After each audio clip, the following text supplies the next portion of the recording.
Free কোরআন reading শিক্ষা কোর্সের আজকের প্রথম ক্লাস। তো চলুন কথা না বাড়িয়ে আমরা মূল ক্লাসে প্রবেশ করি। আজকের ক্লাসে আমরা শিখব হরফ কাকে বলে, হরফ কয়টি, মাখরাজ কাকে বলে, মাখরাজ কয়টি। তো আরবি পড়া শুরু করার আগে কিছু দোয়া পড়তে হয়, তো চলুন আমরা দোয়াগুলো আগে পড়ি। জি পড়ুন। রব্বি জিদনি ইলমা, রব্বি জিদনি ইলমা, রব্বি জিদনি ইলমা, রব্বি ইয়াসসির ওয়ালা তুআসসির ওয়াতাম্মিম আলাইনা বিল খাইর। أعوذ بالله من الشيطان الرجيم.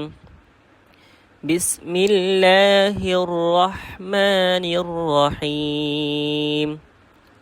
জি, হরফ কাকে বলে? হরফ হচ্ছে আরবি বর্ণকে হরফ বলে। হরফ কাকে বলে? আরবি বর্ণকে হরফ বলে। আরবি হরফ কয়টি? আরবি হরফ 29টি। আরবি হরফ কয়টি? আরবি হরফ 29টি। জি। মাখরাজ কাকে বলে?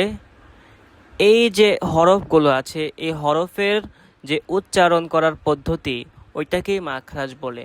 অর্থাৎ উচ্চারণের স্থানকে মাখরাজ বলে। মাখরাজ কয়টি? মাখরাজ হচ্ছে 17টি। বুঝতে পারছেন? আমাদের আরবি হরফ শুদ্ধ করার জন্য আমাদের মাখরাজগুলো অবশ্যই শেখা দরকার। কারণ হচ্ছে আমরা যদি মাখরাজ না পারি তো আমাদের হরফগুলো বিশুদ্ধ হবে না। তো ইনশাআল্লাহ নেক্সট ক্লাসে আমরা হরফের উচ্চারণ এবং মাখরাজ পড়ব।